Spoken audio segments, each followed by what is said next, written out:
Hello darling Sagittarius, thank you so much for tuning into your August reading with me, Lorien, for 2017. It's an absolute pleasure to bring you these readings every month, and it's really exciting to see what comes through for you in this August eclipse month. This is a general reading for Sagittarius Sun, Moon and Rising sign. You can also check out your Venus sign to see what kind of love energies are coming through for you in the month ahead as well. We're using the Everyday Witch Tarot by Deborah Blake with art by Elizabeth Albert, and this is basically going to be very general. And I think if you would like a personal reading for your own questions, click on the link to my website or the eye in the sky above. You should see all the list of readings available, or if Etsy suits you a bit more, you can click on the Etsy link and that'll take you there. And I'd like to thank those of you who are supporting me on Patreon. Not only does your support actually give me the ability to edit this video and everything like that, but it does give me the opportunity as well to put this towards like tarot and tarot decks and things like that to make it more engaging for you. So if you want to support the channel and get extra readings every month, then you can do that by clicking the link on Patreon below. So let's see. Whoa, hello, we are in business already. Okay, so we've got the 10 of Wands. Let's see what else comes through.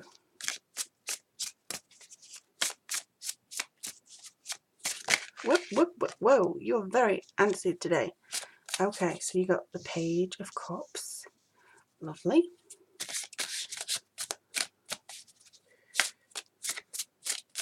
This one, no, sorry, they just said it's being too active. You've got like this sort of volcano-y eruption type stuff going on with this deck at this moment in time for you guys. Whoa, alright. Oh, 7 of Swords. Who do you have to be careful about? Who do you have to be careful about, Sagittarius? Let's see.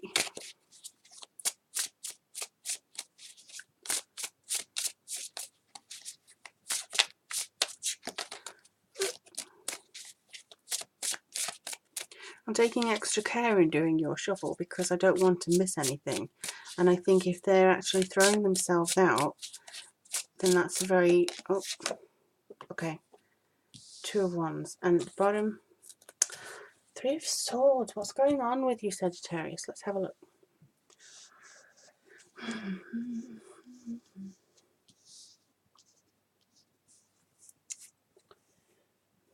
Okay.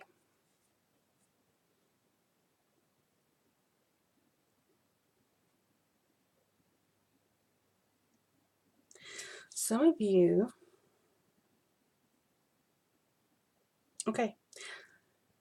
Some of you are needing to get back in touch with your soul purpose, what you feel you're here to do. Some of you need to take a step back from what you think you know, because you don't know everything. And I know that's kind of like saying sacrilege to some Sagittarius, not all Sagittarius, but you being a philosopher and a seeker of knowledge and somebody who takes pride in knowledge, you've got some thinking to do this month.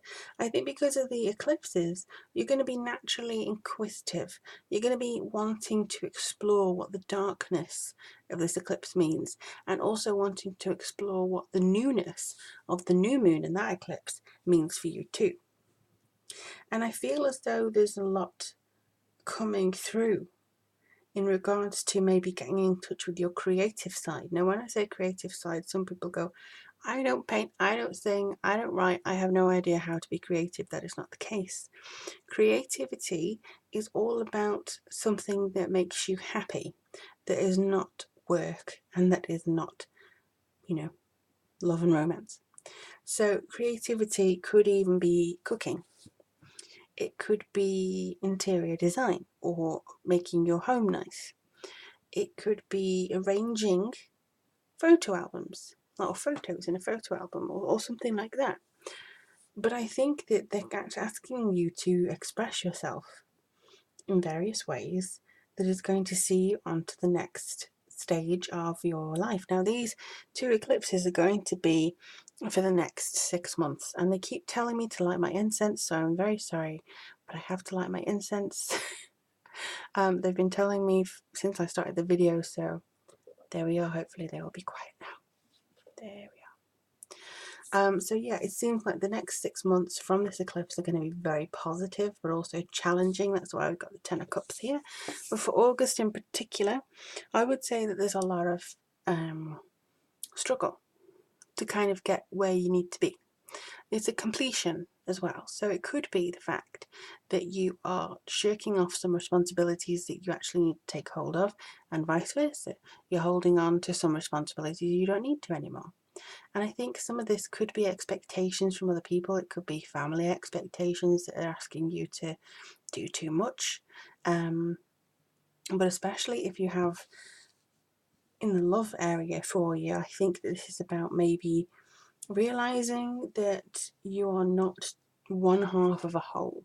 You are a whole already, like a complete person already. And if you join with somebody else, that's not kind of making you complete. That should be the icing on top of an already luscious love cake, relationship cake. It should not be completing you or filling you in. And I think this is kind of like what they're trying to say here, making sure that you have more synchronicity with it.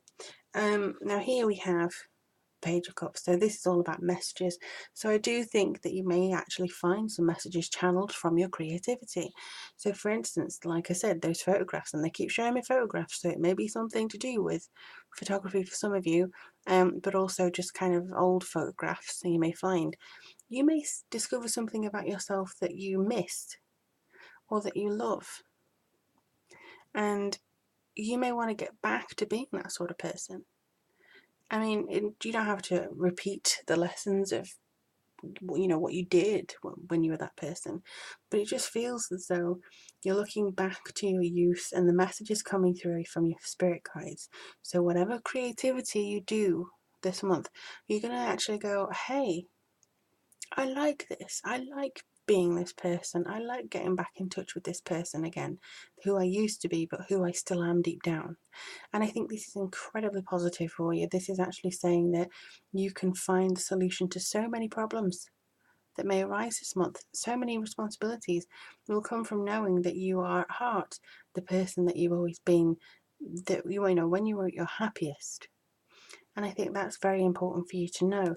And maybe for some of you, that you are loved and you are able to receive love and give love, and you deserve it. And then we have the Seven of Swords.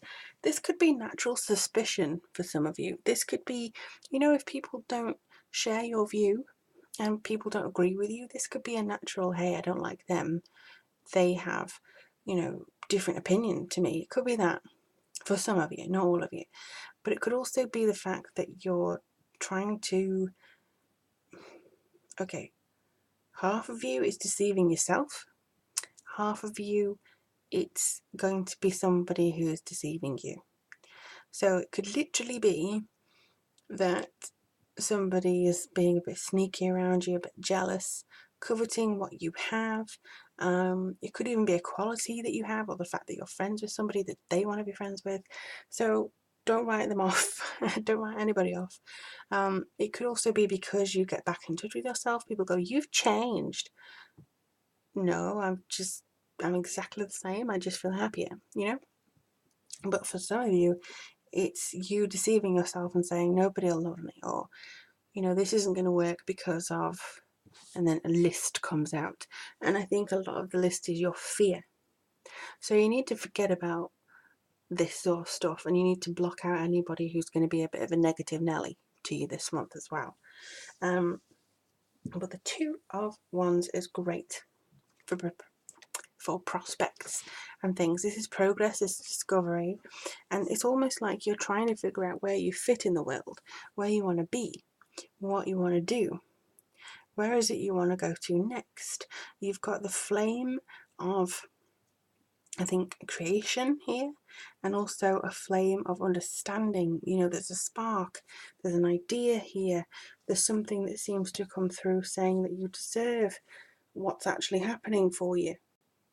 So in no way shape or form should you worry about this, because I keep looking at it thinking that, you know, there's two wands here, he's holding one and the cat's holding one, but then you've got these two burning bright flames, and I would say that you have the potential to run on both cylinders and to figure out where it is you want to be, because it is discovery and it is progress within yourself. The only thing that I'm going to maybe warn you about is the Three of Wands, sorry, Three of Swords, and this is about separation. This is about some kind of grief. Maybe you've got to put that to one side. Maybe you should stop crying about spilt ink, which is here. Maybe you should write out your feelings and let go of them, burn them. That's a really good thing to do. If you write out all your disappointments and all your feelings and all things like that, and then you burn them, and imagine that's taking away the issue from you, that's a good little handy spell to do. But I would recommend that you do that just to see what kind of comes through here. But let's have a look and see what the runes have to say to you. Okay, they got two and they refuse to let me let go. Alright, okay, okay. So, we have Tewaz and we have Urs here. Now, Tewaz is about justice and rationality, so you could be thinking a lot with logic this month rather than your gut feeling, which is a good thing, but I also feel like you have to look at this in maybe a more literal standpoint. It could be, this could be the symbol of Sagittarius. You know what I mean? So it could be saying, yeah, we hear you, we know you, this is you being you. This is you being 100% you. And then we have Arus, which is physical strength and also sexual desire. So it could be that you have more pizzazz this month, so to speak, or it could be that you just feel like you're very connected to yourself. And the desire is for more, the desire is for future, the desire is for life itself. I'm not ruling out any interpretation that you may have of these cards, because obviously you may see a symbol on here and you may think, oh, this is, I've seen it every day. So if you have, do let me know. But it just feels as though there's so much self-love coming from here and creative ways that you can really achieve that I think is going to be pretty darn good for you. Let me know though, what are you doing this August? Is there anything in particular? You know, let me know if these cards resonate with anything in particular for you. But thank you so much for commenting, liking, sharing, subscribing, everything that you do for me. If you'd like to support the channel, as I said, and get additional readings, you can do below on Patreon. And also if you want a reading from me, there are ways to book a reading on my website and on Etsy too. So I really look forward to hearing from you guys, and I really wish you all the very best of luck in August. Let me know how it goes, and I wish you all the best until September.